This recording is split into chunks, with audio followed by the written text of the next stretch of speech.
John Nolan was born and raised in Minnesota. He graduated high school at the age of 16 and entered the U.S. Naval Academy as a member of the class of 1950. The Lucky Bag noted John was his class's idea man who could be counted on to turn up an original plan and administer it successfully. At graduation, John was commissioned as a second lieutenant in the Marines. He and Joan were married in Annapolis the following day. The Korean War started later that month. After basic school Quantico, John was ordered to the 1st Marine Division in Korea, where he became a rifle platoon leader with Baker Company, then attacking to the north. He remained with the rifle platoon through some of the hardest fighting of the war and was awarded the Silver Star, the Bronze Star with Combat V, and the Purple Heart. His experiences and those of 6 other Marine platoon leaders are recounted in his book, The Run-Up to the Punch Bowl, published in 2006 and widely acclaimed. Assigned to Marine Barracks, the Navy Yard, Washington, John started evening classes at Georgetown Law. He graduated in 1955 at the top of his class and was selected as a law clerk for Justice Clark, Supreme Court of the United States. In 1956, he joined the prestigious Washington law firm of Steptoe & Johnson as an associate. In 1960, John joined the presidential campaign of Senator John F. Kennedy as the advance chair. Later, he took on various short-term projects for the Kennedy administration. The most extensive of those projects resulted in the release of the Cuban Brigade, then languishing in Castro's prisons, and the release of American prisoners, including several CIA agents. With the release of the last Americans, John left private practice to become the administrative assistant to Attorney General Robert Kennedy. The job included active civil rights confrontations in the South and travel to Latin America, Africa, and the Far East. After Kennedy's election to the Senate, John returned to Steptoe & Johnson. Back in private practice, John had a storied career representing major oil, insurance, and automobile companies, as well as the New York Stock Exchange and Trans-Alaska Pipeline. John represented Ernest Fitzgerald in 2 cases before the Supreme Court and young women and congressmen seeking the admission of women to the service academies. In late 1967, as counsel to the Senate Judiciary Committee, he spent 4 weeks in Vietnam, and in 1970, he flew to Paris to get the first list of American prisoners held by the North Vietnamese. Later, he was the founding chair of the Washington Lawyers Committee for Civil Rights under Law. In recent years, he has been able to spend more time on Naval Academy affairs, always of foremost interest to him. He was lead counsel in the merger of the Alumni Association and the Naval Academy Foundation, and served as general counsel to both for a number of years. John and Joan have endowed the Nolan Scholarships for 2 years of postgraduate study at Cambridge University in England. These scholarships are granted to exceptional Naval Academy graduates with a preference for those commissioned in the Marine Corps.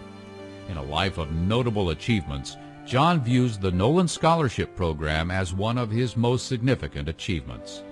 With 4 children and 8 grandchildren, John and Joan have an active and fulfilling family life. Their oldest grandson recently graduated college, and the others are thrusting their way through various schools.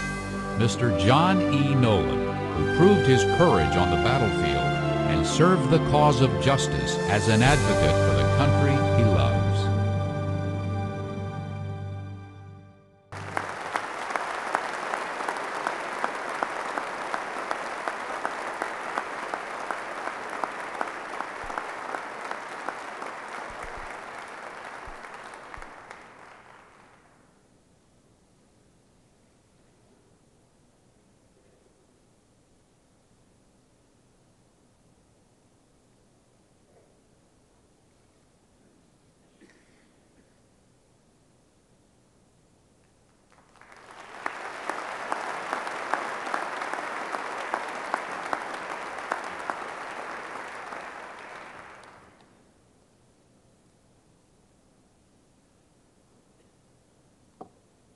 Admiral Fowler, Admiral Trost, distinguished graduates, guests, mids.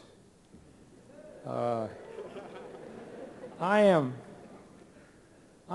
honored indeed to be here today, particularly with the illustrious group that I have fallen into.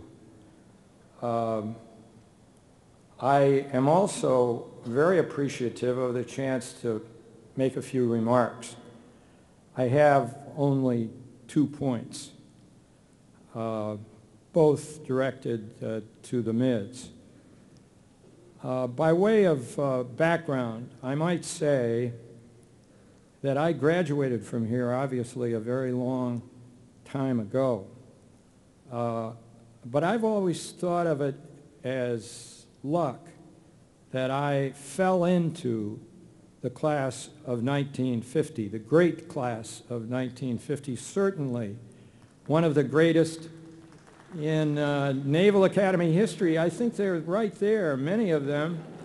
I'd like to ask them to stand to be recognized. Would you stand, please?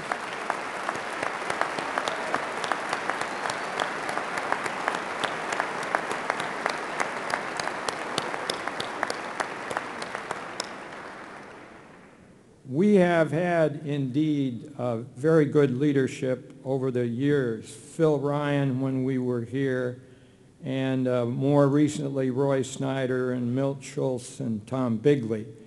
And we're fortunate in that regard. The first of my points is simply this. The most important thing, or what I think was the most important thing I got here at the Naval Academy. In plain English, it could be referred to as follow-through. Very simply, it's what you say you will do. If it counts, you do. I mention that today because follow-through is really getting beaten in the events of our time and particularly our country.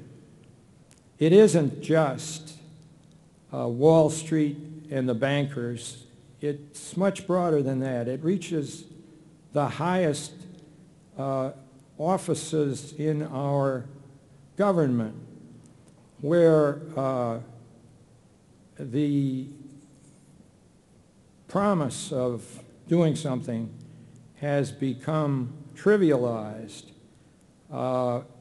There's an avoidance of responsibility, a failure to deliver, and repeated assurances to the public that everything is on track when everything is not on track.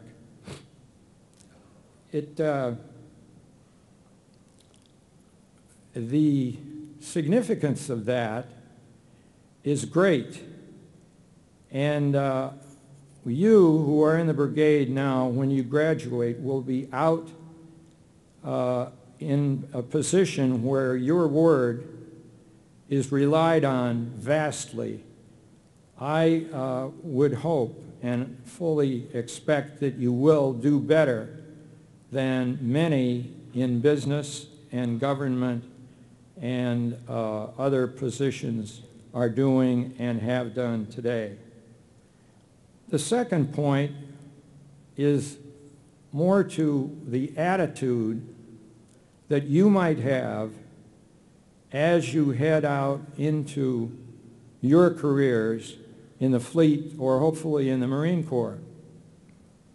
It's not easy today. Wars are not what they're expected to be. Maybe they never were, but the changes are so rapid that you should hope to retain an open and questioning mind and a willingness to innovate, to change, to take advantage of the opportunities sometimes presented by change.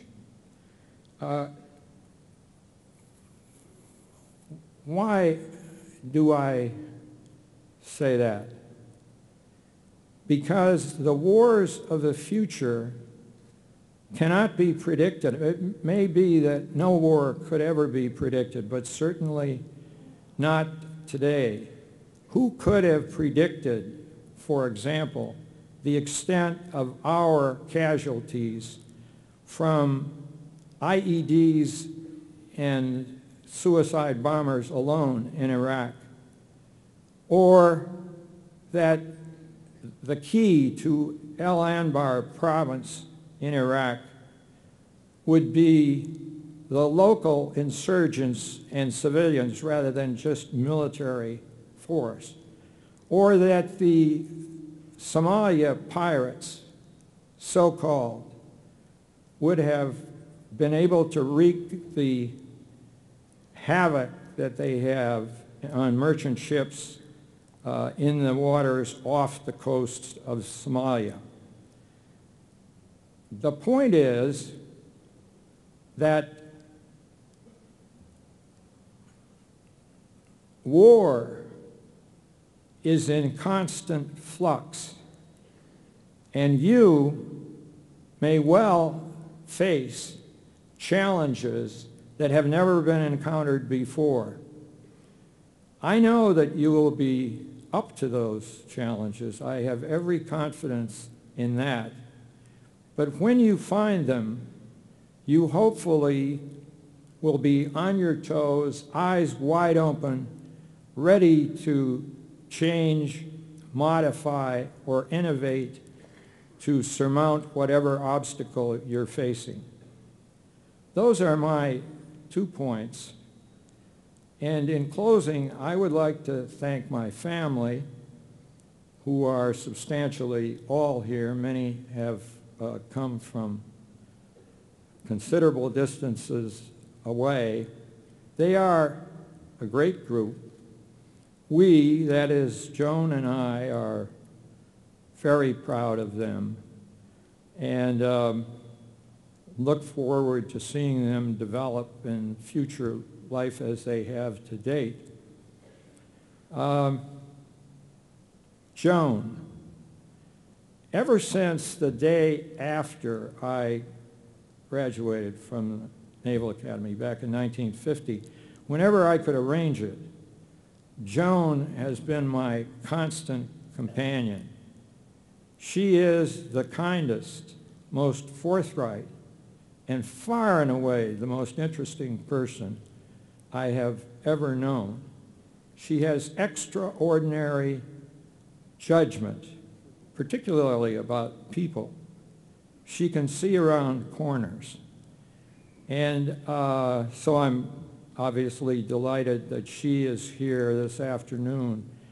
I owe everything to her, and she knows how grateful I am.